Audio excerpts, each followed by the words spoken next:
Oi, bom dia. Eu sou o Álvaro Maximiliano Pino Coviedo e vai inaugurar oficialmente o Portunhol, agora no colóquio, mas vou tentar falar o melhor que posso o meu português, tá?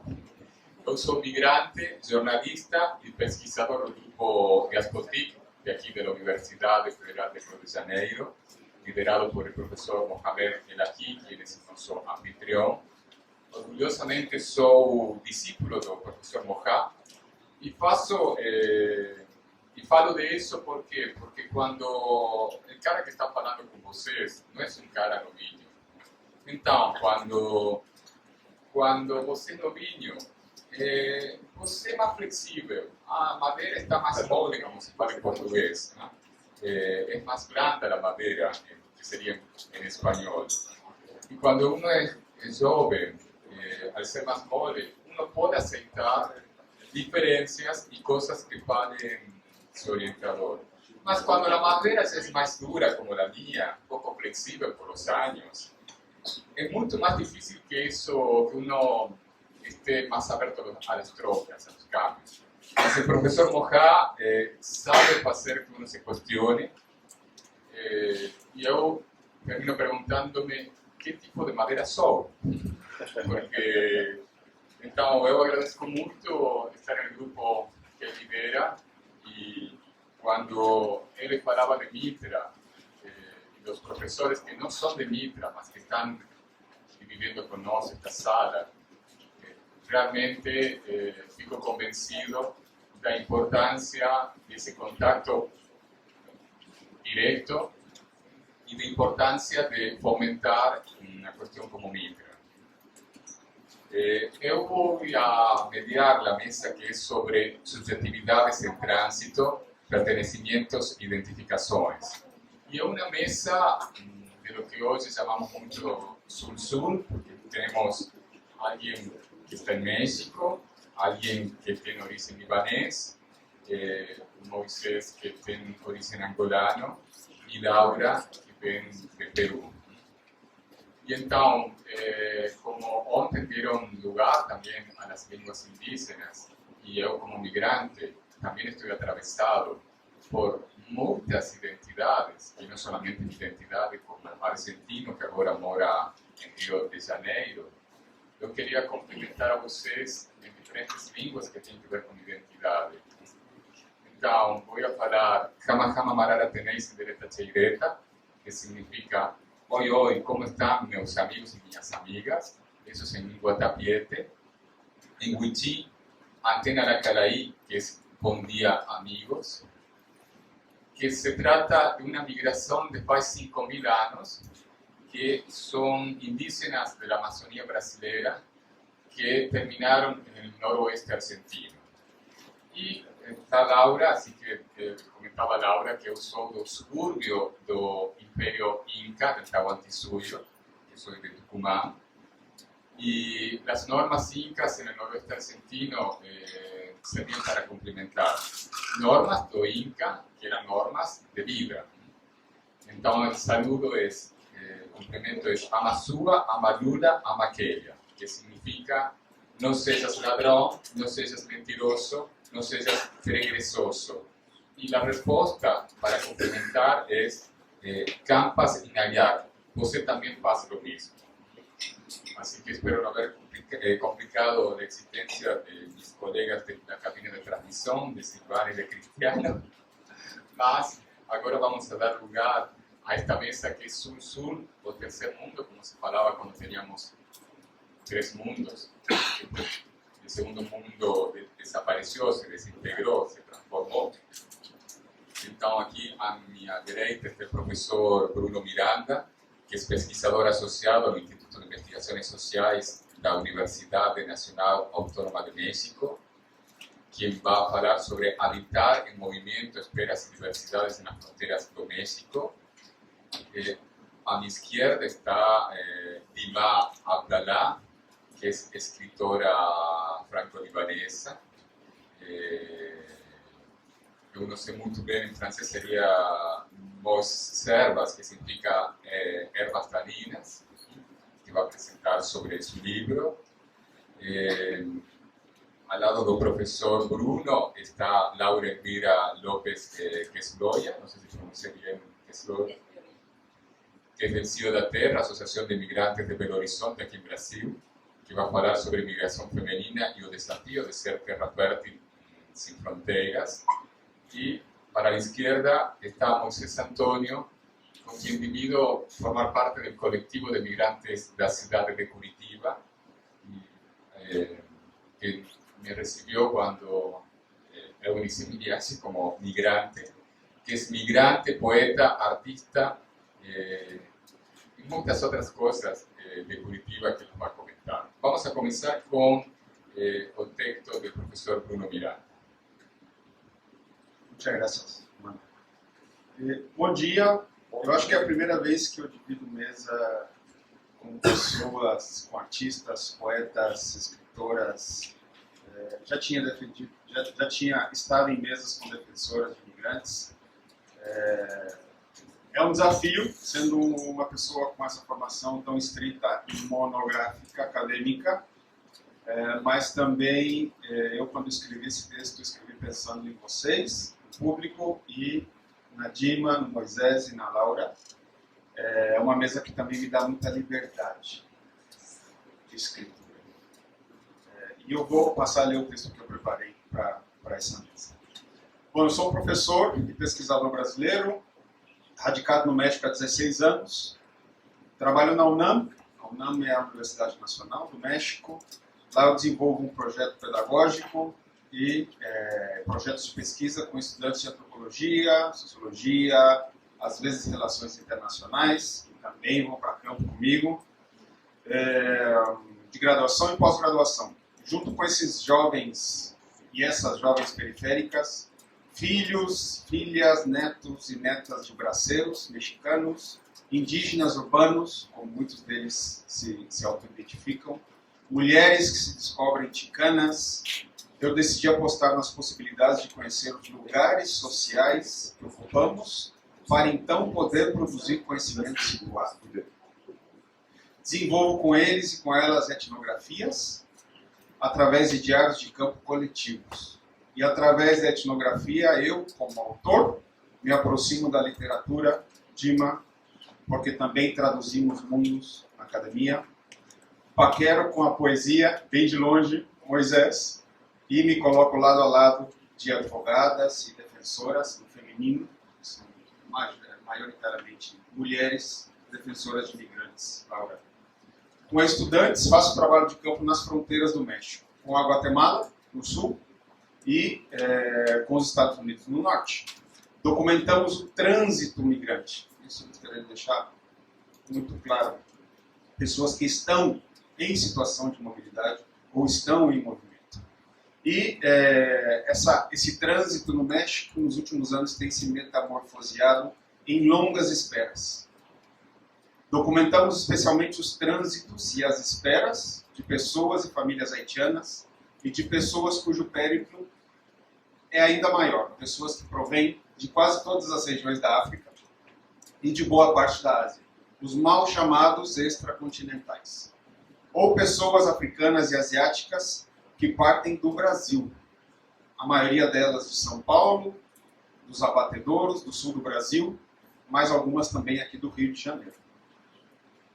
Diante de tanta violência anti-imigrante, que é praticada por agentes migratórios mexicanos, por policiais, por agentes do narcotráfico, até por taxistas, motoristas e por coiotes, e diante das condições e circunstâncias muitas vezes super precarizadas, nas quais encontramos os interlocutores e interlocutoras em campo, vários e várias colegas no México passamos a indagar, talvez de maneira mais urgente, sobre o extrativismo acadêmico, ou seja, beneficiar-se através de livros e artigos da coleta de material de campo com determinadas técnicas que abrem, mas não fecham feridas.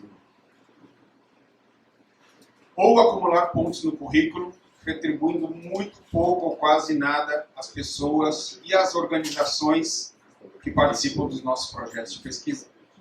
Daí a necessidade de pensar em formas mais colaborativas, menos desiguais em campo e durante a relação que eventualmente permanece depois do campo com colaboradores, interlocutores e que se transforma em amizade, companhia e parceria.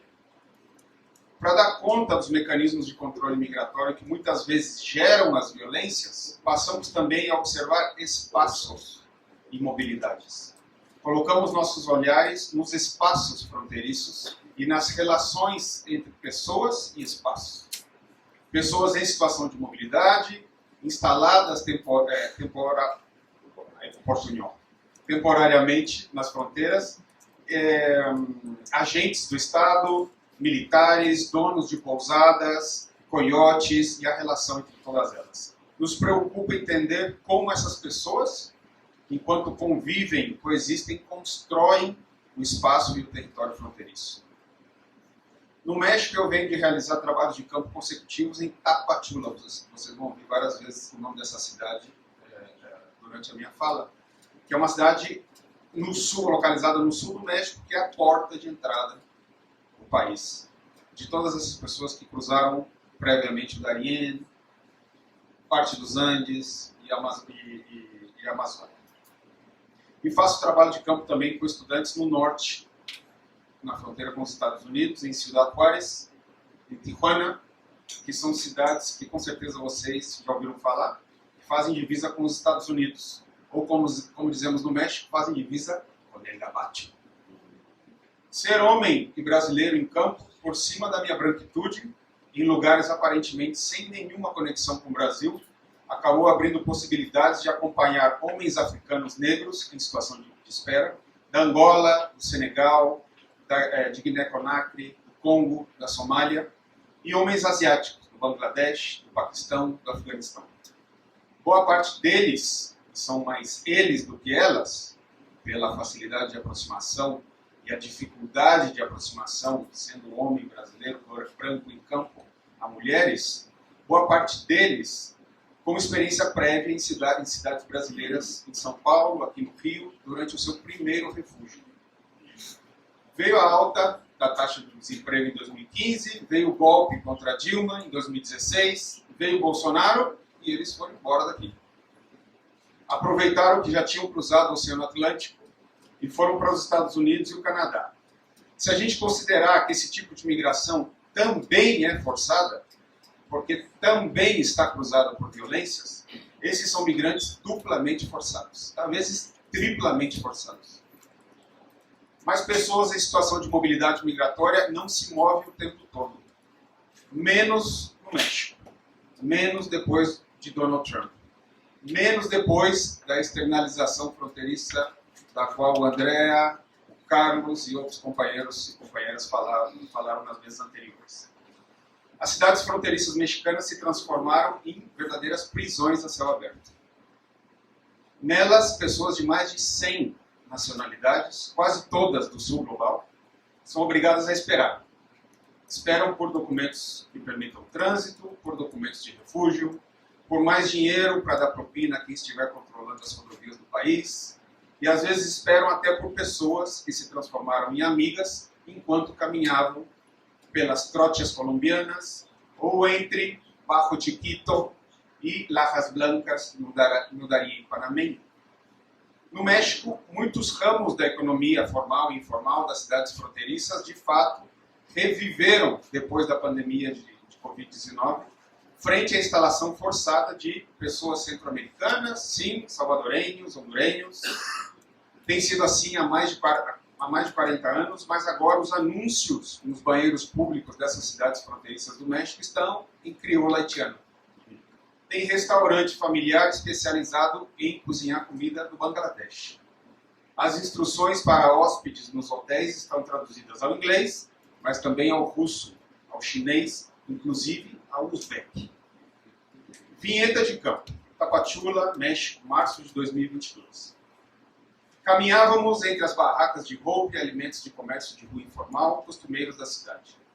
Havíamos nos conhecido uns dias antes, numa longa fila, na frente do Instituto Nacional de Migração do México.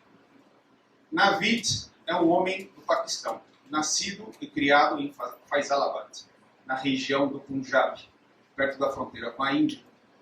Tínhamos acabado de comer comida chinesa no mercado Sebastián Escobar, porque, como a maioria dos membros do seu grupo, ele tampouco havia se acostumado com a comida mexicana.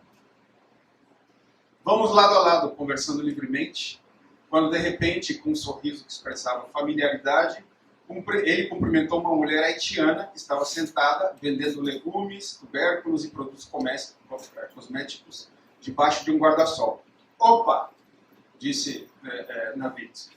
Ele e ela se encontraram em Tapachula, mas já se haviam conhecido no Brasil. Os dois trabalhavam lado a lado no comércio de rua informal no Brás, no centro de São Paulo. A língua franca entre eles era o português. Ela tinha se instalado em Tapachula e seus clientes eram justamente os que estavam de passagem e em situação de espera, como Navid. A instalação de polos da diáspora haitiana nas regiões de fronteira do México, ao norte e ao sul, tem de fato servido como suporte para outras mobilidades. Fim da vinheta. As primeiras caravanas migrantes centro-americanas foram contemporâneas da instalação forçada no México dos migrantes de outro mundo, como se refere a jornalista colombiana Maria Teresa Ronderos aos migrantes africanos e asiáticos em trânsito pela América Latina e pelo Caribe. A nossa América, ou Aviaria lá. A partir daí, as caravanas passaram a ser comunidades não só móveis, mas também super diversas. Tanto as caravanas como a cidade de onde elas geralmente partem do México, Tapachula novamente, abrigam jovens somalis chegados à nossa América de barco. Abrigam mulheres de hijab e suas filhas, sobrinhas e netas, fugidas do Talibã, e que tocaram nosso continente pelo aeroporto de Guarulhos. Abrigam jovens de países muçulmanos como Bangladesh, ex-trabalhadores da indústria de carne halal em cidades de Santa Catarina. Tapachula é Lampedusa, mas também pode trocar de pele e ser Necoclí, na Colômbia. Existem túneis secretos que conectam os acampamentos de Lesbos, na Grécia, ao Darién panamenho, passando por cidades brasileiras, debaixo dos nossos pés. Como dar parte, me pergunto? Como compartilhar, através do texto etnográfico, todas as possibilidades de espaços tão diversos e complexos? Como traduzimos? Qual é a operação de tradução necessária para contar sobre esses mundos que são, ao mesmo tempo, laboratório de novas medidas de controle e regulação migratória e também são cenário da aceleração de diásporas previamente existentes, como a haitiana, e da aceleração de novas diásporas, como a venezuelana, na América Latina. São Paulo, Rio de Janeiro, Chapecó, em Santa Catarina, Tapachula, no México. Cidades enlaçadas diaspoticamente no intercâmbio de afetos e economias, com cidades aparentemente desconexas. Conakry, Dhaka, Cabul, Addis Abeba. Como dar parte? Compartilhar a substância e os efeitos dos enlaçamentos entre cidades do sul do mundo. A adoção de perspectivas translocais, à escala da cidade, por exemplo, tem ao menos ajudado a visualizar os corredores migratórios ampliados e os nós espaciais que dão forma a esses corredores, assim como as funções e os significados dessas localidades. Tapachula, o Golfo do Urabá, na Colômbia, e o conjunto de acampamentos no Darién estão para os corredores americanos, assim como o HB no Níger estão para os corredores euro-africanos pelo deserto do Saara.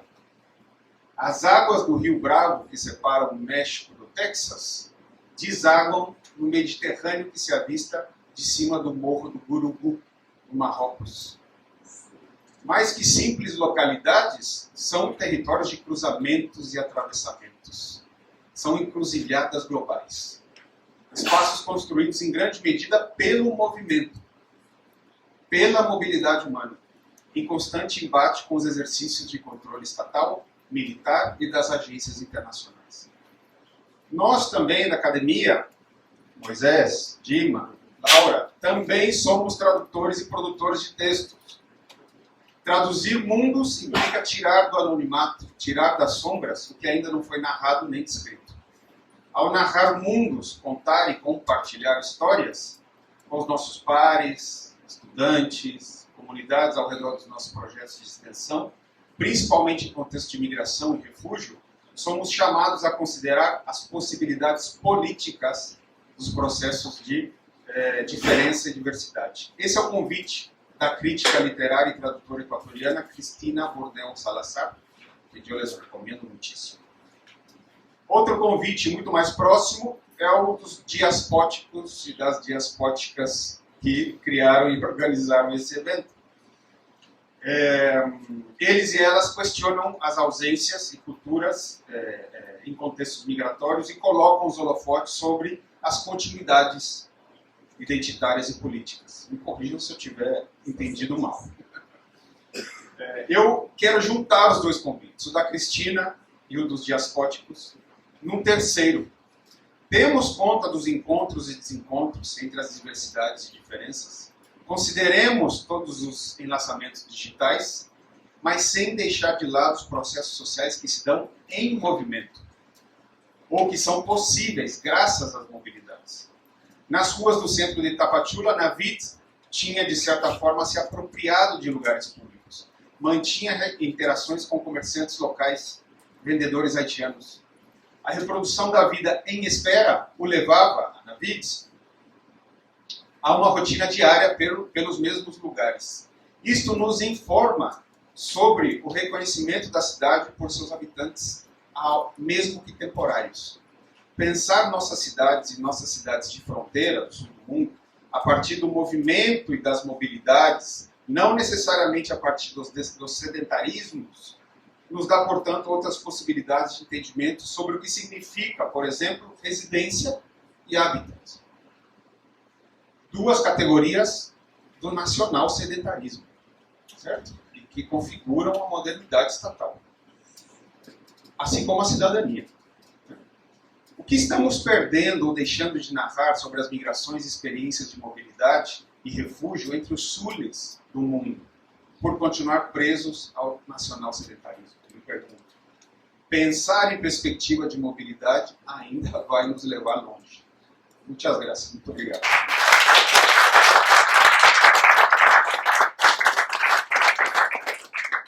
Muito obrigado, professor Bruno Miranda, que nos fez una mistura, como es esa mesa, entre lo que es un texto académico, científico, y también los textos artísticos, que también son parte de la academia. Vamos a dar ahora lugar a Dima Abdallah, para que ella nos fale sobre Herbas Daninhas, que es su libro. Bonjour. Bonjour à tous, merci pour votre présence. Je m'excuse parce que la transition va être difficile à faire. Moi, je vais vous parler de littérature avec beaucoup moins d'expertise et beaucoup moins d'intelligence, je pense, que mon collègue. Même si dans le roman, il est question d'exil, donc je pense que la littérature peut aussi questionner des vrais problèmes et des vraies préoccupations sociologiques. C'est seulement qu'elle les raconte autrement. Je me présente peut-être avant tout. Je suis née à Beyrouth, j'ai 46 ans. Je quitte Beyrouth à l'âge de 12 ans avec ma mère et mon frère et on va s'installer à Paris, où je réside depuis donc une quarantaine d'années, plus même. Non, attendez, je me trompe. Non, un peu moins de 40 ans. J'ai fait des études d'histoire de l'art et d'archéologie.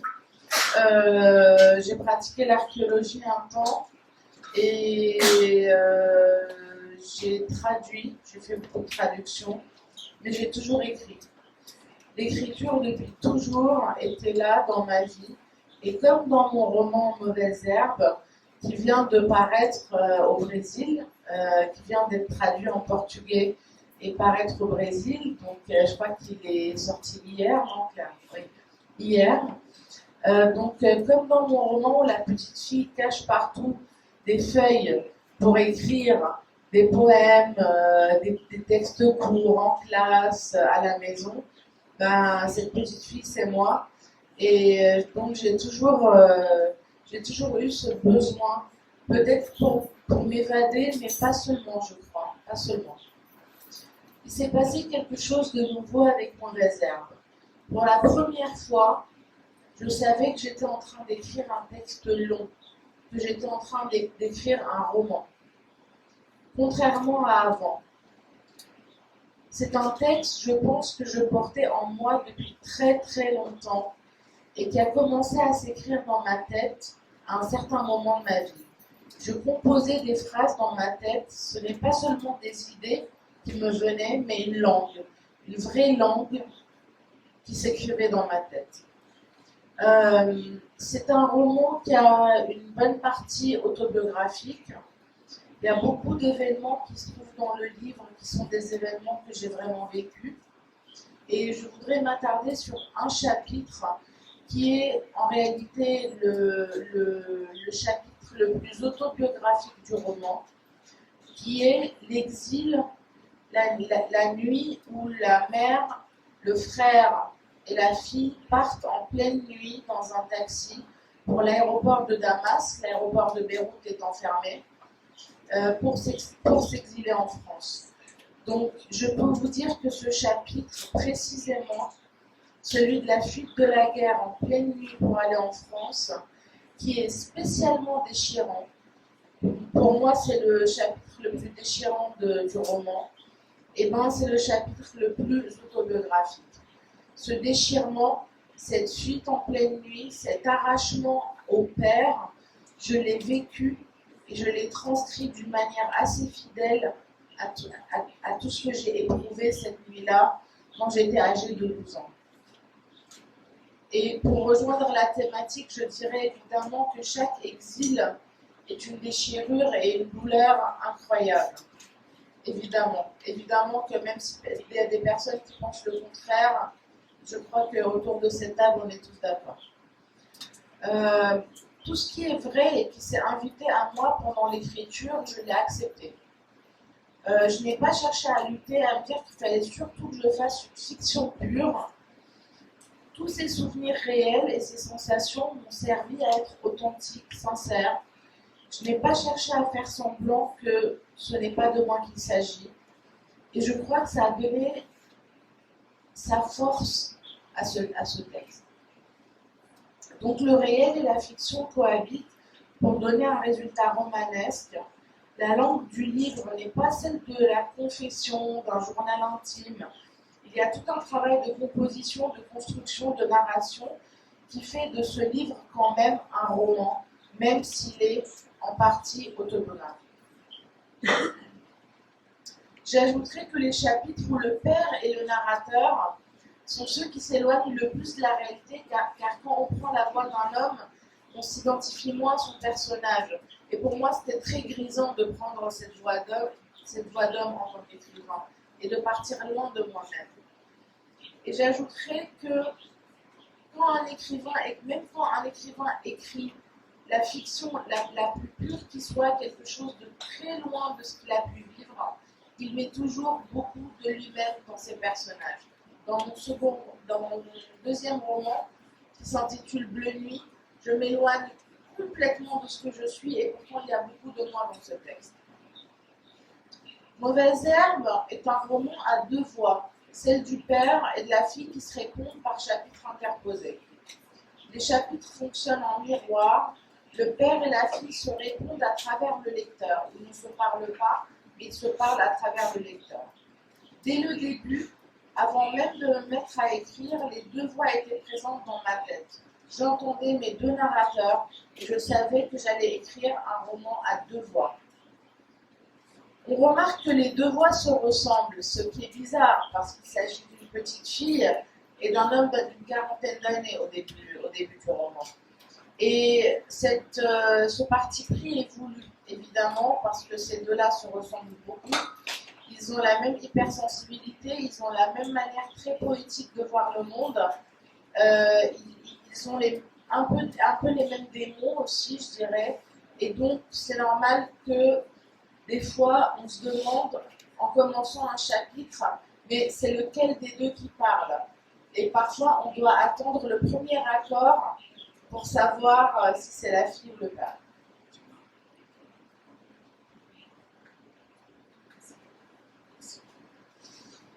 Bien sûr que la voix d'un personnage n'est pas un hasard, c'est le reflet de son âme. C'est la langue avec laquelle il parle au lecteur. C'est ce qui fait d'un livre ce qu'il est. On lit avec les yeux, mais aussi avec ses oreilles. Quand mes idées deviennent des voix, c'est ce qui s'est passé pour mes 2 romans et le 3e que je suis en train d'écrire, je sais qu'il y aura un texte, je sais qu'il y aura un roman. Dans Mauvaise Herbe, la voix narrative a une importance majeure. On est proche de la poésie parfois, avec un rythme, des répétitions, des sonorités qui font la langue du texte. Je voudrais m'attarder un peu sur la place de la guerre dans ce roman. La guerre n'est pas racontée. Pourquoi? La guerre a déjà été racontée 1000 fois et je ne voyais pas l'intérêt de décrire les bombes ou les morts ou les immeubles qui brûlent. Ce n'était pas mon sujet. Mon sujet, c'est cette relation père-fille sur fond de guerre civile. La guerre est le décor en arrière-plan, quelque chose de présent en permanence, mais qu'on ne décrit pas. Mais même si elle n'est pas décrite, la guerre est centrale et omniprésente. Dans certains chapitres, comme celui où le père ramène sa fille de l'hôpital après une crise d'angoisse qu'elle vient de faire, on s'y attarde un peu. Le père dit que la détresse de sa fille lui ouvre souvent les yeux et il voit, comme par un éclair de lucidité, tout ce qui est en ruine autour de lui. La guerre n'est pas décrite, mais ses conséquences sur la psychologie des personnages sont criantes, avant et après l'exil. La guerre est encore là dans la tête de la fille, même quand elle vit en France. Elle a fait d'elle ce qu'elle est, ses peurs, ses angoisses, sa solitude, sa dépression plus tard dans le roman. La guerre a profondément imprégné les personnages jusqu'à la moelle. Pour le père, c'est encore plus criant et c'est encore plus grave. Déjà, il reste au Liban et surtout, il a connu le pays avant. Et il est complètement solidaire de sa destruction. On a l'impression qu'il chute au même rythme que le pays chute. La différence primordiale qu'il y a entre le père et la fille, c'est que le père a perdu quelque chose. Il a perdu un pays qu'elle n'a jamais connu. Elle est née dedans, donc pour elle, c'est la norme, même si évidemment qu'elle le vit très mal. Mais pour elle, elle ne connaît pas autre chose. Pour elle, la guerre, elle entend le mot guerre, mais pour elle, c'est son quotidien.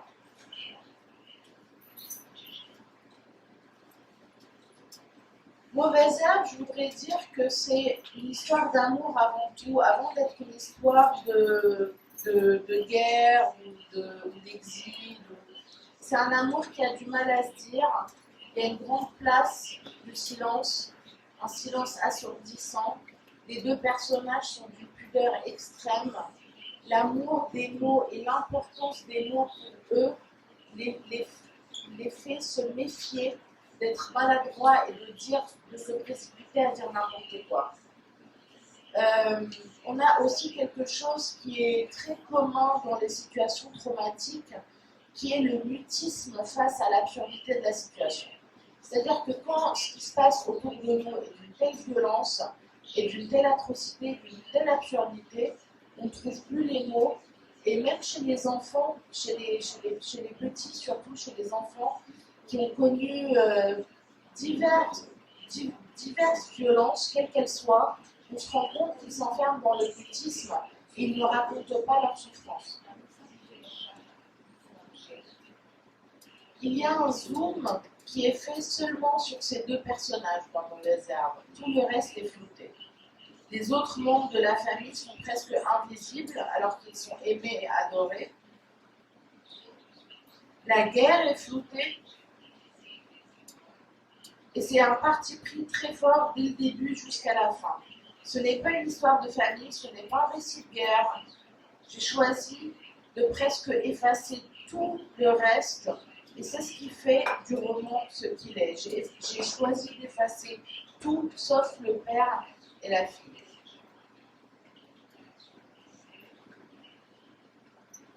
Alors, avec ce titre, vous imaginez que la botanique occupe une grande place dans le roman. Il y a un fil botanique du début à la fin, et c'est surtout une langue que le père invente pour parler à sa fille.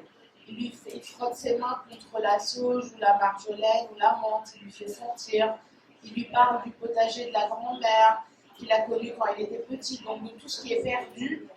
Et dans cette botanique que j'évoque tout au long du livre, il y a évidemment la métaphore d'un Eldorado perdu et de quelque chose de beau qui a existé mais qui n'existe plus, si j'ose dire, à part dans les petites plantes en pot que le père achète et met sur le balcon à chaque déménagement, parce qu'il fuit tout le temps, il change tout le temps de maison, mais à chaque fois le père achète des petits pots de plantes comme pour dire on existe encore, on habite là, on est de quelque part.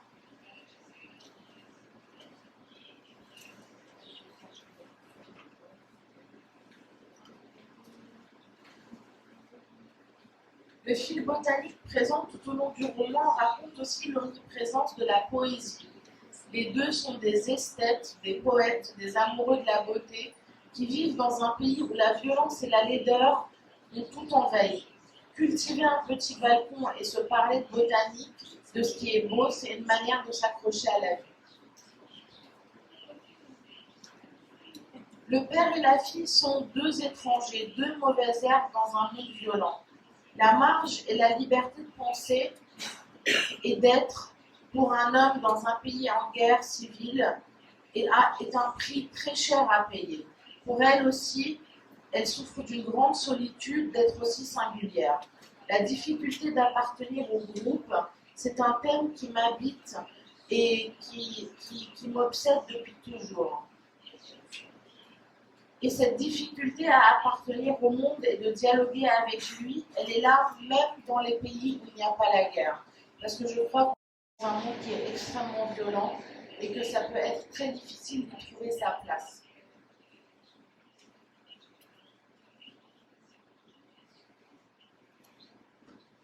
Alors, peut-être pour finir, je voudrais me poser la question de pourquoi et comment on écrit. Je ne sais pas pourquoi on écrit, ce n'est pas pour changer le monde. La littérature ne révolutionne rien, ne résout rien, et elle pose des questions plutôt que d'apporter des réponses. Mais je crois que ces questions sont essentielles et que la manière dont la littérature les pose est différente. Et je citerai le père dans le roman qui dit qu'il écrit pour faire la peau à l'absurde, donner du sens aux choses avec des mots concis. Je ne sais pas pourquoi j'écris, mais je sais que je dois le faire. Ce n'est pas tellement un choix, mais un moyen de survie. C'est ce qui me sauve un peu. Pas complètement, mais un peu. Et c'est déjà beaucoup. C'est comme un lieu où je me sens chez moi. Je n'ai pas d'autre chez moi à part l'écriture et ma fille. C'est aussi le lieu où je suis moi-même, où je me découvre parce que je suis aussi surprise de ce qui sort de moi. C'est aussi, et je cite le père, une révolte. Je cite aussi Camus qui dit la même chose. Il dit dans le mythe de Sisyphe que face à l'absurdité de nos existences, il n'y a que la révolte comme solution pour exister et que l'écriture et de manière plus générale le geste créatif pour résister, qui sont des actes profondément révoltés par toutes les questions que l'art pose, par cet espace qu'il crée qui questionne le monde d'une manière différente de toutes les autres. Je finirai en vous disant que même si la solitude de l'écriture est précieuse, je suis ravie quand le livre commence sa seconde vie, celle où il ne m'appartient plus et va à la rencontre des lecteurs. C'est grâce à cette seconde vie, une fois que le livre est publié et qu'il me lâche la main, que je suis parmi vous aujourd'hui, et c'est un grand plaisir.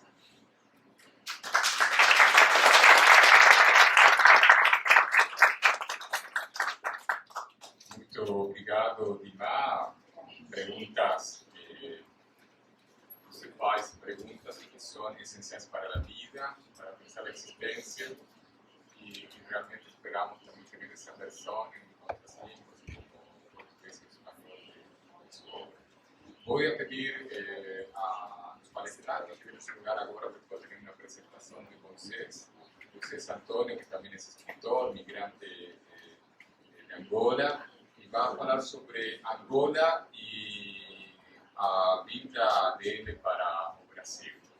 Tenemos una presentación de él.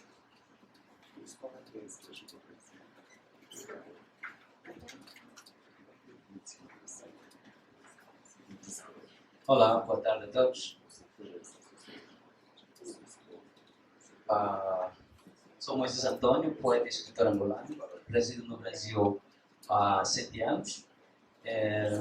Primeiramente, gostaria de agradecer esta imensa oportunidade que me foi concedida para compartilhar minhas experiências e falar um pouquinho sobre Angola. Vocês talvez poderiam se questionar o porquê de Angola, né? Bom, quando eu cheguei aqui no Brasil, percebi que muitas pessoas desconhecem ou desconheciam Angola, né? Ou a África em si. Por que digo isso? Porque sempre que eu me deparasse com alguns brasileiros ou até algumas pessoas migrantes de outros países, por exemplo, do Haiti, né? Eles sempre me perguntavam, na verdade não me questionavam, né? Me chamavam através pelo tom da cor da pele, né? Ou tentavam conversar comigo em uma língua estrangeira, principalmente francês ou crioulo. Isso acontecia com haitianos. Estão passando na rua, por exemplo, eu moro em Curitiba, né? Eu me deparo com um haitiano. Talvez ele queira perguntar alguma coisa e ele chega logo, começa logo a falar crioulo comigo, né? Eu fico assim, né? Poxa, você não me conhece e vem logo tentar falar comigo em crioulo, né? Acho isso um pouco invasivo e falta de educação, né, no meu ponto de vista, porque eu sempre respondi assim: nós estamos em um país que é o Brasil e a língua oficial é portuguesa, né? Porém, você não conhece a pessoa, não vai logo presumir que essa pessoa seja haitiano por ser preta, né? Então, e ao mesmo tempo brasileiros também desconheciam Angola. Ou a vez me perguntavam: você é africano? Mais ou menos, né? Seria a mesma coisa se eu chegasse aqui e perguntasse: sou brasileiro, você é latino? Creio que um brasileiro, talvez a primeira coisa que eu diria é: eu sou brasileiro. Então, as pessoas têm uma visão distorcida sobre a África, né? Eles tomam a África como um país, o que não é real. Porque a África é um continente com 54 países. Angola. Angola, oficialmente a República de Angola, é um país da costa ocidental da África, cujo território faz fronteiras ao norte com a República Democrática do Congo, a leste com a Zâmbia, a sul com a Namíbia e a oeste com o Oceano Atlântico. Geograficamente, Angola é constituído por 18 províncias, né? Não poderia citar, que senão vou levar muito tempo. Sendo que uma delas é uma enclave, que é a província de Cabinda, que fica mais ao norte de Angola. A língua oficial é a língua portuguesa, além de vários outros dialetos ou línguas nacionais falados no território angolano, em diversos territórios, né? Províncias, o norte, sul, centro, leste. A sua área de extensão é de 1.246 km² em superfície. Ok, eu trouxe aqui uma demonstração do mapa de Angola, né? Temos aqui o mapa de Angola e temos aqui a África, onde nós podemos localizar o país. Temos aqui ao sul a Namíbia, temos a Zâmbia e temos ali a República Democrática do Congo. Ok, muitas pessoas também desconhecem que Angola foi uma colônia de Portugal e que no continente africano existem países que foram colônias de Portugal. Esses países falam a língua portuguesa, que são línguas oficiais, além de diversos dialetos, conforme eu já mencionei anteriormente. Temos ali o Cabo Verde, temos o Guiné-Bissau, temos São Tomé e Príncipe, Angola, né, e Moçambique. Além do Guiné Equatorial, que também adotou agora a língua portuguesa como uma das línguas oficiais. Bom, economicamente, Angola caracteriza-se até a década de 1970 por ser predominantemente agrícola, sendo o café a principal cultura. Seguiam-se cana-de-açúcar, sisal, milho, óleo de coco, amendoim. Entre outras culturas comerciais, destacavam-se o algodão, o tabaco e a borracha. A produção da batata, arroz, cacau e banana eram relativamente importantes, né? Os maiores rebanhos eram de gado bovino, caprino e suíno. Bom, nos dias atuais, essa realidade é diferente, porque Angola está vivendo um momento de crise, né, e de pobreza extrema, mas principalmente causado por um governo que perdura desde que que o país alcançou a independência. Digo a independência entre aspas. Ok, temos aqui as principais riquezas, né? Temos aqui Angola é rica em minerais, especialmente diamantes, petróleo, minério de ferro, possui também jazidas de cobre, manganês, fosfatos, sal, mica, chumbo, estanho, ouro, prata, platinas. As minas de diamantes são localizadas nas províncias da Lunda Norte e Lunda Sul, no nordeste de Angola. E a exploração de petróleo é feita, respectivamente, nas províncias de Cabinda, Zaire e norte de Angola. Então, podemos ver aqui muitos recursos minerais, mas que não beneficiam ao povo angolano, né? Este beneficia a minoria, que são majoritariamente do partido ditatorial, que perdura até nos dias de hoje. Podemos ver aqui exploração de petróleo, só que algumas imagens para compartilhar. Pobreza extrema. Apesar dos muitos recursos minerais citados, todas essas riquezas nunca beneficiaram completamente a maioria da população angolana, servindo apenas a uma minoria, aqueles que há mais de 40 anos governam, com braço brutal de ferro, fazendo-nos sofrer mais do que antes os nossos carrascos opressores colonizadores portugueses, cujo partido ditatorial é o MPLA. Hoje, segundo o jornal Expansão angolano, os angolanos andam mais pobres e vivem menos tempo do que há 4 anos. De recessão a recessão, a economia angolana não tem tido capacidade para criar emprego, para fazer face ao forte crescimento populacional. A expectativa média da vida está a baixar há 2 anos, quebrando uma tendência de subida desde o fim da Guerra Civil, segundo Joaquim Reis. Como podemos ver aqui, né, existe uma extrema pobreza em Angola, depois eu poderia demonstrar através dessa imagem. Né? E essa pobreza é causada majoritariamente por causa da má governação, conforme já citei. Desde que Angola vive 3 fases, né? Tivemos a fase de 500 anos de colonização, depois da colonização, pré-independência, aí surge a Guerra Civil, que eram lutas causadas por 3 movimentos de libertação de Angola, que é a FNLA, a MPLA, a UNITA. Essa guerra durou quase 30 anos, depois que o líder da oposição, da UNITA, né, que lutava contra o governo ditatorial, o MPLA, morreu, né, em combate em 2002, nós vemos uma fase ditatorial. Por quê? Em Angola, você não pode protestar, é perseguido e até morto, tudo por ambição, ganância desse governo que não nos quer dar a independência que muito almejamos. Né? Essa é uma das causas que leva com que os angolanos deixam de morar na sua terra de origem e vão para outros lugares à procura de melhores condições de vida. Né? Ninguém gostaria de viver uma vida inteira sobre condições desumanas. Podemos ver aqui a pobreza. Atualmente, eu tenho visto muitos relatos, né, tenho acompanhado para Passo Angola, tem pessoas procurando comida no lixo. Olha o contraste que há, né? Eu citei as riquezas que existem num país para que as pessoas cheguem nessas condições desumanas. Tem pessoas ali vendendo perto do lixo, e aí há várias doenças, né? Esse é um mal que eu trago aqui para tentar denunciar como poeta e ativista.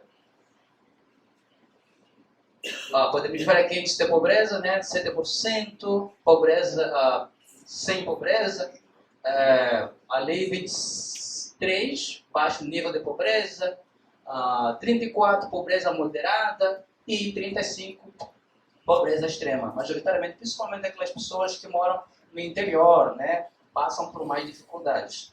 Esses 7% provavelmente são majoritariamente políticos do partido no poder e talvez os políticos.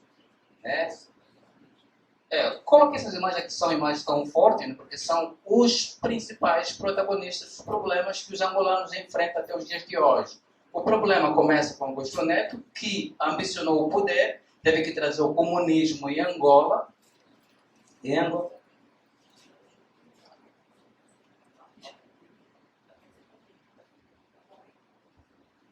Ok. Volta, por favor, a imagem. Ok. O principal protagonista dos problemas enfrentados em Angola, porque ela ambicionou o poder, teve que trazer o comunismo, tentando excluir os dois outros movimentos de libertação nacional, que é a UNITA e a FNLA. Isto causou conflito que durou quase 30 anos. José Eduardo dos Santos, depois da morte de Augusto Neto, ficou mais de 30 anos no poder, que depois foi sucedido por João Lourenço, que começou em 2017, aí depois houve eleições em 2022, perdeu nas eleições, não quis ceder o poder para enganar a população que queria se manifestar ou protestar. Ele colocou tanques de guerra, armas pesadas na rua para que ninguém fizesse isso, né? E aí está governando mesmo não sendo um presidente legítimo, né? E já fez mais estragos do que este que ficou há 30 e poucos anos no poder. Prossegue, por favor. Trouxe aqui algumas imagens da Angola para passear um pouquinho, né? Fazer um turismo. Vejamos aqui o Palácio, né? Imperial. Prossegue, por favor. Ok. Esse é o nosso carrasco, viu, né? João Lourenço. Prossegue. E aqui temos a UNITA, União Nacional para a Independência Total de Angola. Este é o novo líder da UNITA, que sucedeu o Isaías Ngola Samakuva. O Isaías Ngola Samakuva foi o sucessor de Jonas Savimbi, que era o fundador da UNITA. Ok. Para dar a sequência aqui, eu vou declamar um poema de caráter protesto, né, intitulado Angola Sequestrada. É uma prosa poética que narra mais ou menos a situação. Angola sequestrada. Eu vim falar da terra onde nasci, que não vivi e só sobrevivi. Eu vim falar que aos olhos do mundo exterior, Angola é uma fazenda cujos habitantes de lá são manadas, onde o que lá apenas importa são os diamantes, o ouro e o petróleo, cujos capatazes são aqueles que nos governam impostoramente, com braços brutais de ferro, matando-nos quando abrimos o bico pela dor, sofrimento causado por uma praga que há séculos tende os nossos ossos a roer e não nos deixa em paz, se perpetuando gananciosamente o que é nosso. Eles continuamente falam da paz, mas que paz é essa que mata mais do que a própria guerra? Eles celebram a independência, mas que raio de independência é essa que para o colonizador nos conceder? Teve o MPLA ao lado lutar contra a UNITA e a FNLA, irmão autóctones desta pátria que é somente nossa. Neto, que praga nos trouxeste, sacrificando nossos irmãos e irmãs por ganância ao poder, se dando banho de sangue, no dia 27 de maio de 1977, para se manter no poder que também não usufruíste. Tendo comido do próprio veneno, foste para o caixão, fazendo-nos pagar e comer dor e fel até os dias de hoje. Nós que não te fizemos mal algum. Oxalá, onde tu foste, que sua alma esteja queimada no fogo do inferno. Oh, quem dera que alguém fizesse alguma coisa para nos libertar desse tumor maligno que é o MPLA. partido dos assassinos que sequestram nossos sonhos, liberdade, a troco do poder, comercializando o nosso sofrimento com os nossos antes-opressores europeus, que às vezes tratam melhor o angolano do que elas, que nos levam ao caos. A troca da nossa própria riqueza, eles nos condenam. Em busca da nossa liberdade, eles nos matam a bala de fogo.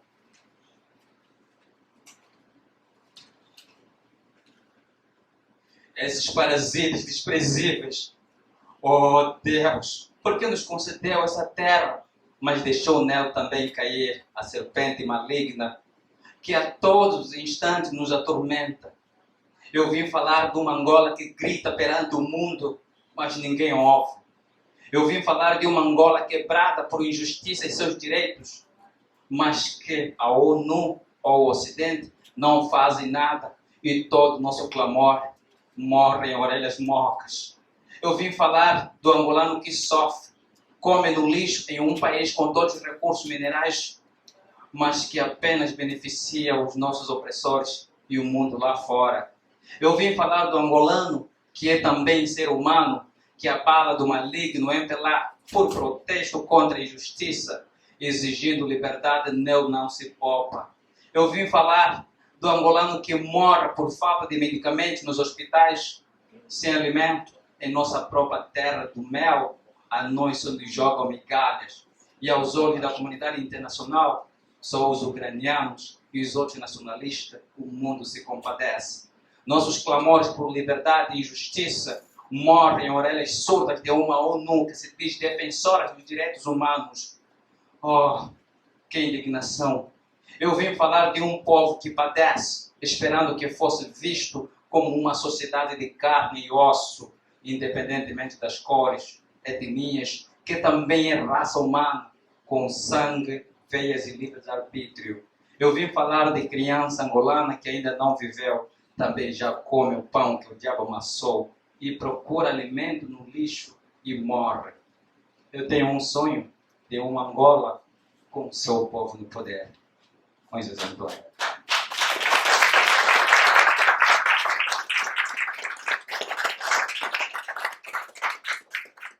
Para dar o meu desfecho, vou falar um pouquinho da minha vida, aqui, os motivos que me levaram para daqui ao Brasil. Essas são as imagens dos líderes, para conhecer. Queria mencionar um pouquinho aqui dos nossos ancestrais reais africanos. Temos aqui o rei Nzinga Nkovo, que depois, quando os portugueses chegaram em eles entraram em contato, fizeram os primeiros acordos com ele, que é o reino do reino do Congo.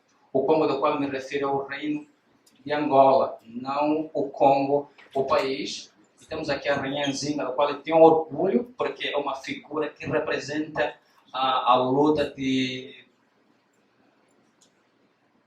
o feminismo, né, contra a colonização portuguesa, e representa uma figura que representa a luta como se diz?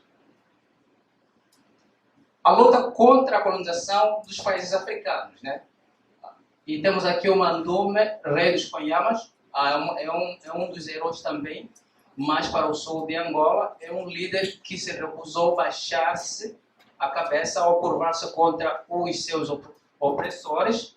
E segundo a história, Mandume, quando viu que não podia conseguir vencer os portugueses, ele preferiu se suicidar, dizendo que eu prefiro antes morrer do que me curvar diante dos meus inimigos, né, que são os portugueses. Então é um herói tanto para os angolanos quanto para os namíbios, porque eles representavam principalmente a etnia Panhama no sul de Angola.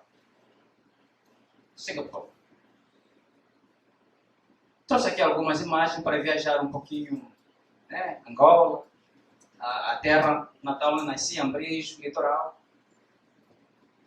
Luanda, a capital de Angola.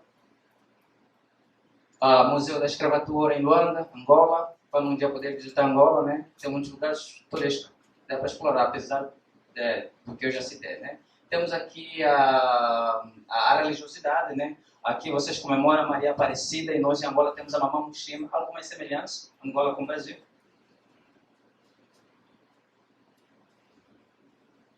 carnaval, maior rio de Angola, que através deste rio nós temos o nome rio, a moeda de Angola é Kwanza.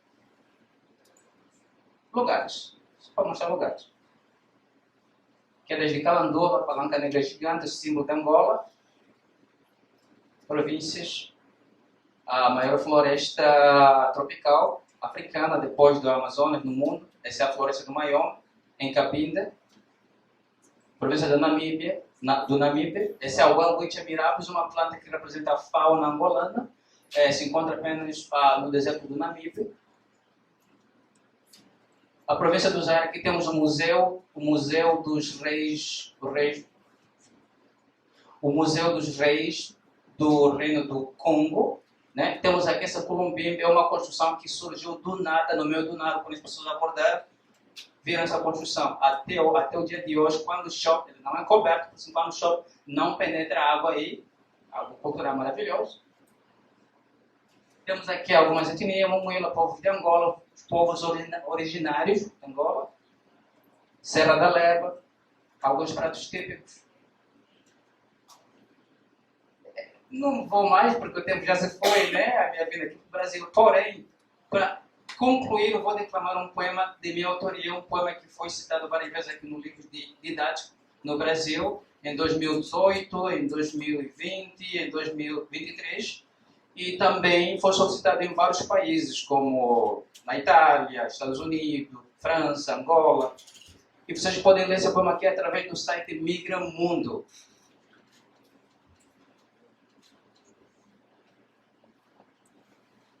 Pode ser para as imagens.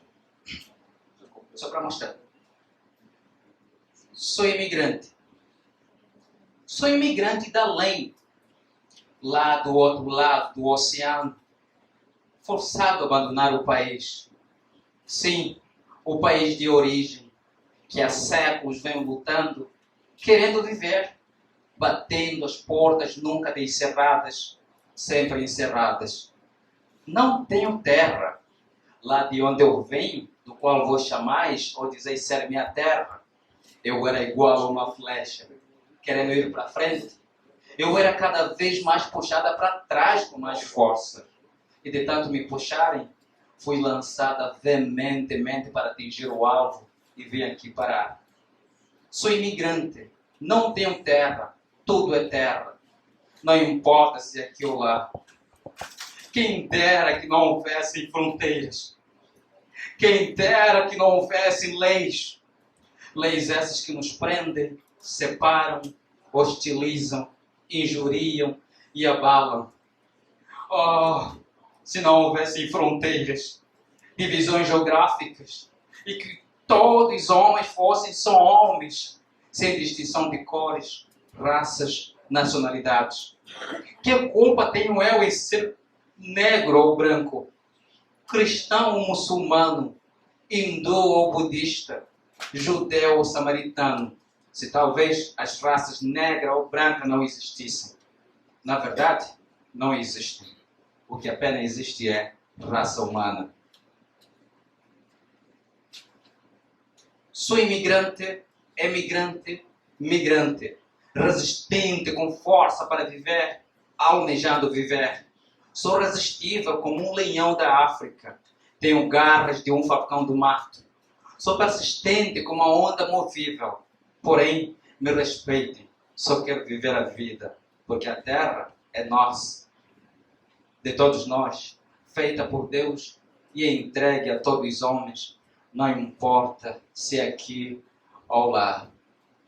Vocês podem encontrar esse poema nesse livro aqui, Grito à Poesia, e também recentemente fiz o lançamento de uma coleção de contos e fábulas, ambos os livros publicados pela Travassos Editora do Rio de Janeiro. Aqui trago muitos contos que eu aprendi durante a infância. Alguns contos contidos nesse livro aqui são experiências em outra dimensão. Se tiverem perguntas, querem saber mais acerca do livro, trouxe alguns exemplares também, para caso alguém tenha interesse, queira conhecer meu trabalho, fique à vontade. Agradeço por tudo, obrigado.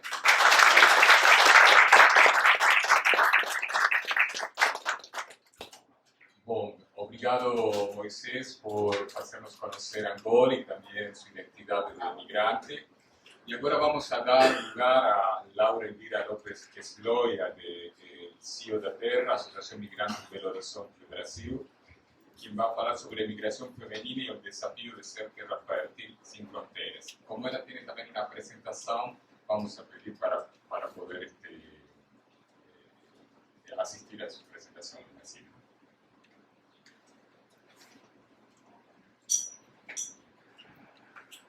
Bom dia, buenos días a todos, todas, todes.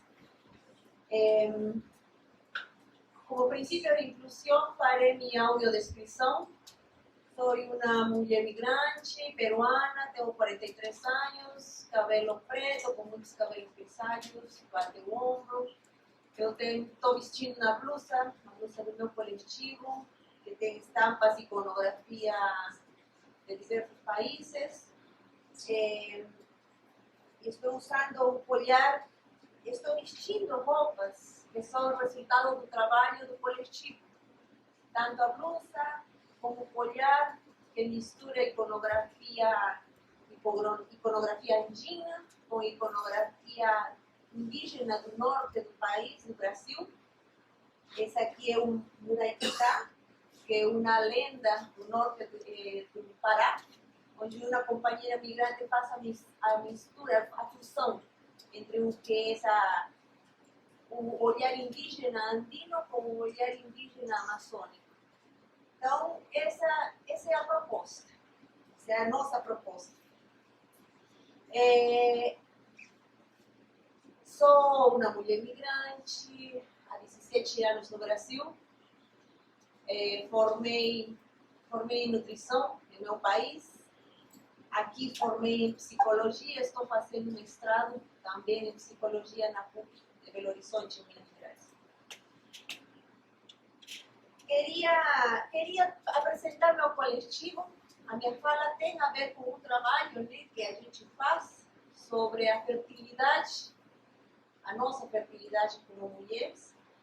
Para fazer um resumo do nosso trabalho, eu trouxe um vídeo, vai ser rapidíssimo. Está muito vinculado com o que o Bob trouxe ontem da Mauon, o Prever trouxe ontem o trabalho que fazem em Maricá, o trabalho que fazem as companheiras da WARMS, né, das WARMS, que são inclusive a nossa inspiração, como elas bem colocaram, são a nossa inspiração coletiva, existe há 8 anos, mas definitivamente foram elas que nos inspiraram a nos juntar.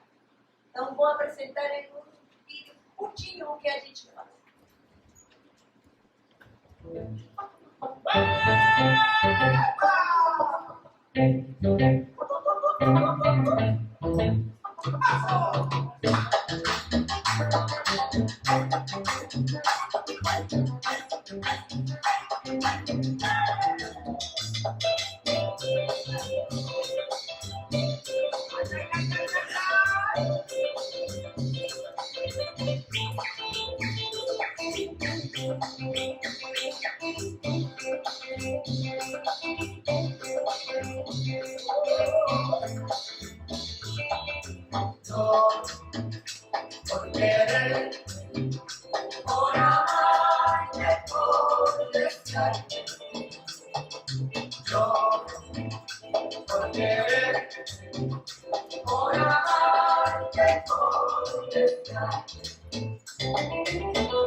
Tá tranquilo. Então, é isso. Nós somos isso. É muito bonito. Eu fico muito emocionada quando tenho que falar pelo nosso coletivo, porque são muitas vozes. São muitas mulheres juntas. Estamos juntas. É muito amor, é muito carinho, é muito companheirismo, é muita entrega. E sinto muita responsabilidade de estar aqui porque trago a voz de todas elas, né? Inclusive para colocar as coisas tristes que acontecem conosco, como vai ser hoje, inclusive o que eu vou compartilhar com vocês. Então, estou ocupando em esse evento 2 lugares, né, que me trazem aqui, como mulher migrante, que carrego no corpo um tema que está sendo tratado aqui, e como psicóloga migrante também, que pesquisa, que reflete sobre esse tema, constrói conhecimento e também, por que não, utopias a partir desse conhecimento. Sou uma das fundadoras do coletivo CEO da Terra, e nosso lema é ser, somos, a gente fala, né? A gente fala que nós somos terra fértil sem fronteiras. Com esse lema, a gente reafirma a nossa fertilidade no campo da arte, no campo da solidariedade, da partilha, da pesquisa e também, por que não, da criatividade. E também, por que não, da maternidade. Mas não somente. Ser terra fértil é um grande desafio, considerando que somos mulheres, somos migrantes, somos indígenas, somos negras, temos diferentes graus educativos, em diversas condições, para conseguir nos apropriar dos espaços que a gente escolheu para viver. Esse coletivo surge da ideia de uma companheira brasileira que trabalhava em um centro de acolhimento, chamava Centro Samir, em Belo Horizonte, um centro amigo de crioulo. Ela fazia atendimento a pessoas migrantes, e ela, em algum momento, ela se perguntou por que as mulheres não estavam chegando a esse espaço, porque era um espaço visitado por homens migrantes de várias nacionalidades que iam à procura de trabalho, que iam à procura de capacitar-se, à procura de português como língua, assessoria jurídica, mas as mulheres não apareciam. Aí ela começou a se indagar do espaço que essas mulheres ocupavam e começou a chamar. Isso 8 anos atrás. Um ano após essas tentativas, a gente se encontra, né, um determinado grupo de mulheres que sonham em criar esse espaço de acolhimento e fundamos um coletivo CEO da Terra. Esse evento nos propõe falar sobre migração, sobre acolhimento, sobre inclusão. Essa mesa particularmente fala sobre pertencimentos e identificações. E é isso, né? Já falei do que é coletivo, mas em relação a esses temas em específico, eu queria compartilhar uma situação, uma vivência que a gente teve no ano passado, que é a história de nossa companheira Joseline Mejía.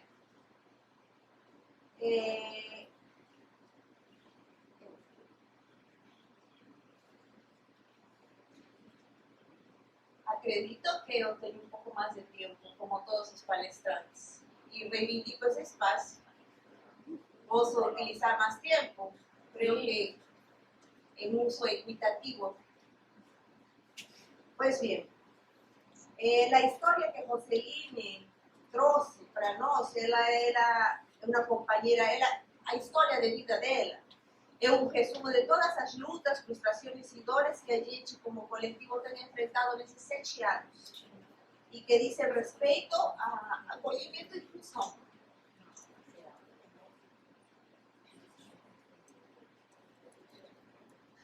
Eu fico emocionada tanto pela Joseline quanto por tirar um tempo, que é um tempo que me pertence, que nos pertence. Não, você não utilizou o tempo que tem todo disponível. Você tem que continuar. Tá? E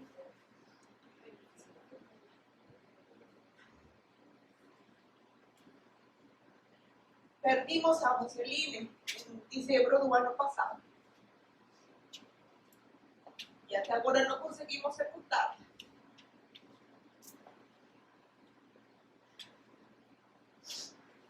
Ela, mulher migrante, como todas nós, queria também ser terra fértil sem fronteiras. Chegou ao Brasil há 5 anos atrás. Tentou se adaptar a los modos, a la cultura que aqui, que a cultura impunha para ela. Foi a protagonista de um processo migratório que revelou as deficiências do sistema quando se trata de acolher e incluir. Falha, descaso e negligência de toda uma rede que deveria assegurar seu pleno acesso a direitos constitucionalmente adquiridos.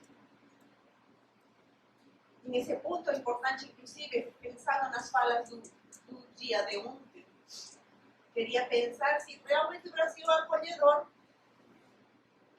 se realmente o Brasil não é xenofóbico. Joseline era uma mulher que carregava em si a interseccionalidade, do qual a academia faz bastante uso. Ela era uma mulher, era haitiana, era negra e era pobre.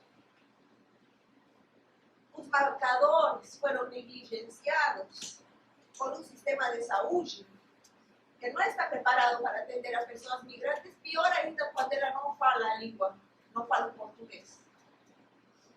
Não é minha opinião, que é o que estou fazendo agora. Por um sistema de assistência social que não apoiou com aluguel social e que tampouco pode abrigá-la adequadamente como mulher migrante. Por uma legislação que, em vez de facilitar a regularização documental, nos coloca obstáculos, demora, dentro de outros fatores que levaram para a perda da vida dela. Não se pode falar, gente, não se pode falar de acolhimento e inclusão em lugar nenhum, enquanto pessoas migrantes morrem na procura de melhores condições de vida. Não podemos falar de acolhimento e inclusão enquanto a migração não for vista como um direito, enquanto as possibilidades de vida em outro país continuam sendo dificultadas. É necessário pautar a discussão dos fluxos migratórios que tem se intensificado no país nos últimos anos em decorrência do fenômeno da globalização que estamos vivenciando. E pensar em essas mudanças dentro da ordem política, da ordem social, da ordem econômica, cultural que estamos vivenciando. Nós estamos avançando como migrantes, a sociedade civil se solidariza e avança também, e os governos onde ficam. O Cio da Terra é uma rede de apoio que, por meio da sororidade e luta, procuramos promover o senso crítico, autonomia e autoestima das mulheres migrantes. Através da pesquisa, pude constatar um processo de reconhecimento dessa identidade como pessoa migrante a partir desse acolhimento, a partir desse pertencimento e esse cuidado dispensado entre nós, todas as companheiras do coletivo.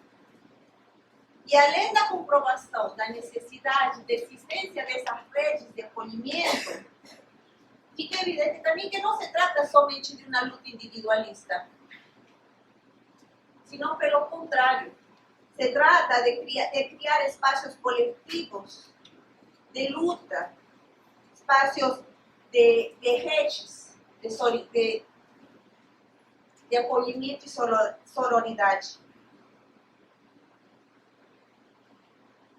Quer dizer que estamos coletivizando para dizer que somos mulheres e que estamos dispostas a lutar por nossos espaços e por equidade de gênero, como bem a Catalina comentou ontem.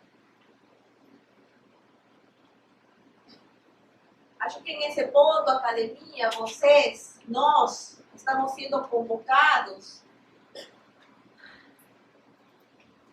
a assumir compromissos éticos e políticos para enfrentar os desafios da interculturalidade e promover processos de acolhimento e inclusão efetivos.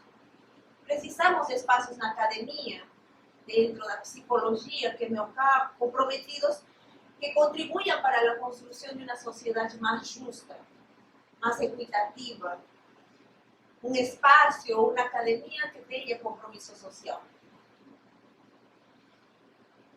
E acho que é isso. Podem acompanhar nosso trabalho através das redes, podem procurar fortalecer, compartilhar e divulgar o que a gente faz, para que se repitam, para que assim como a gente em algum momento emulou a proposta das WARMIs, continuem surgindo, continuamos crescendo e compartilhando, porque é assim que vamos efetivar a tão falada interculturalidade. Senão vamos a ficar como academia conversando só entre nós. Obrigada.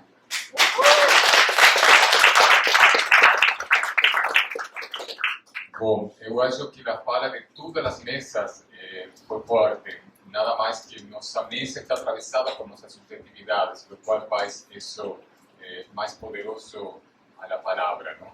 Então, por lo avançado da hora, não vou fazer nenhuma pergunta aos expositores e vou solicitar ao público se podem fazer perguntas muito curtas em sua formulação para que os palestrantes possam responder também suas inquietudes brevemente.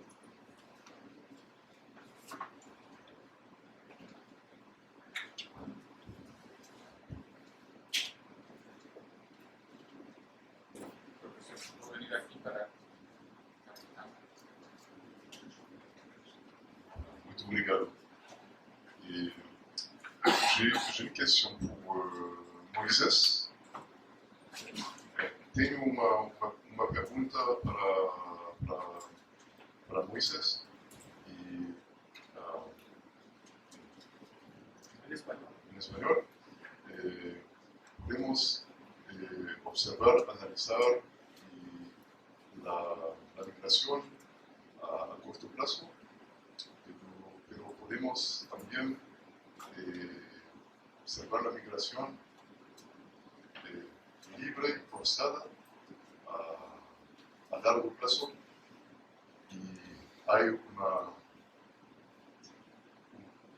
larga historia de vínculos entre Angola y Brasil a través de la trata transatlántica de esclavos esclavizados africanos, y como angolesa, Angola, ahora en Brasil, hay desde tu punto de vista, puedes observar el migrante angolano aquí en Río de de Janeiro e aqui no Brasil. Aí que has observado em termos de cultura, de legado, de esos vínculos antiguos de Angola y Brasil? Disculpe por mi español, que no es perfecto.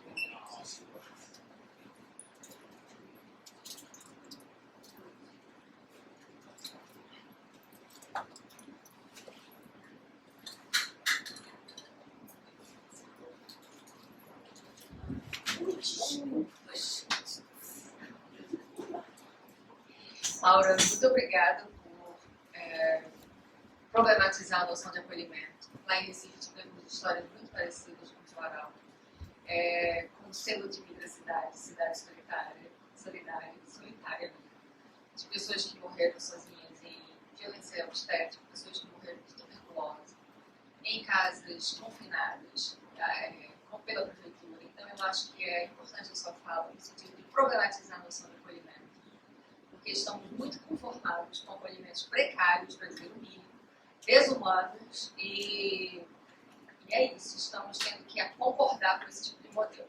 Não concordamos, não queremos esse modelo, rejeitamos esse modelo. Muito obrigada pela sua fala. Muito obrigada.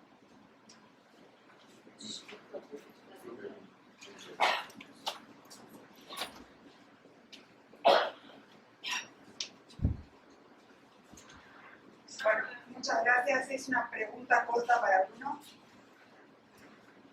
En la presentación hablaste de la espera y en términos de subjetividad me preguntaba qué es esperar, cuánto tiempo es esperar y si la espera no también puede producir espacios. O sea, vos planteaste que las movilidades podían producir espacios y me preguntaba si la espera y qué tipo de espacio puede producir.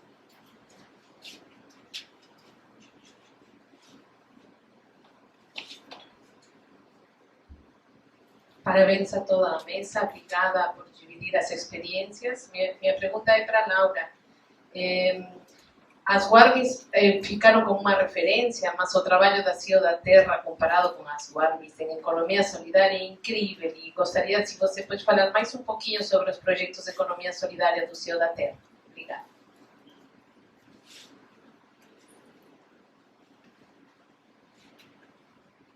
Bom, Moisés, para responder al profesor Cedric.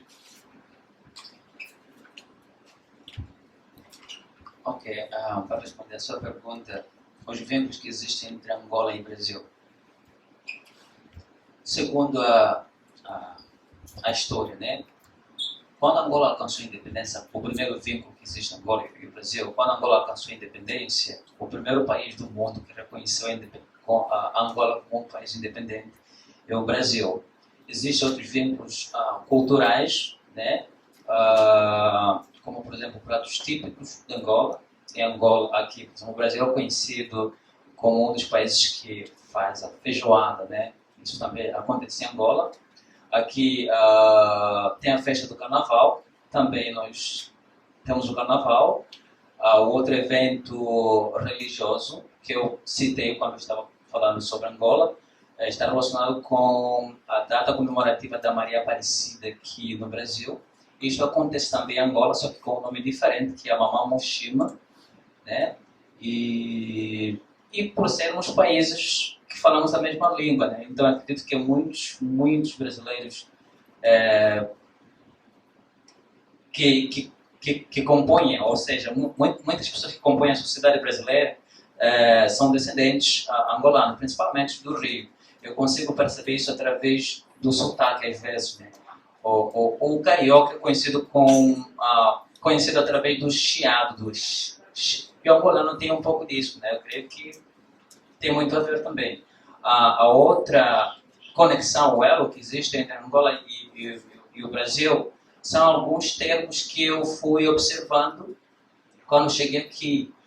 Por exemplo, quilombo, né? São termos provenientes de países africanos, em particular Angola. Embora tenha um significado diferente em diversas línguas lá falado em Angola, e aqui também têm um significado diferente, porém são termos derivados desses dialetos que são oriundos do país que Angola é hoje, né? Existem várias outras conexões ou elos que fazem com que Angola seja um país africano de língua oficial portuguesa mais próximo do Brasil. Eu, quando cheguei aqui, fui visitar a Casa Afro da Cultura, né, Afro-Curitibana. Eu fiquei espantado quando vi a imagem da Rainha Zingambane, que é uma grande personagem a nível do continente africano. Até a Unicef adotou ela como um símbolo de luta de resistência contra a colonização portuguesa, né, para ser ensinado, representando os países de língua portuguesa no mundo. Então, há muita proximidade entre Angola. Em particular, conheci vários brasileiros lá, tem amigas lá que casaram, estão lá em Angola. Então, é mais ou menos isso. Não sei se eu respondi a sua pergunta. Obrigado. A gente vai ter que se despedir da Dina, que tem que sair então solidariamente. Merci Dina por ta présence.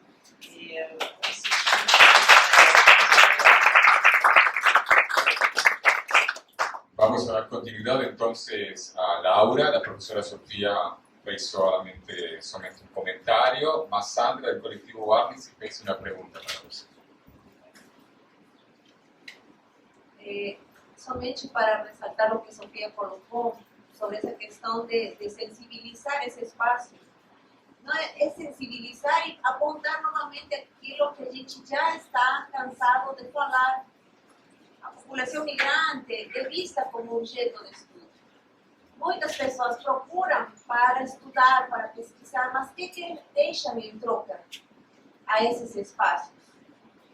A gente fechou nossas portas como coletivo para qualquer pesquisa. Para qualquer pesquisa.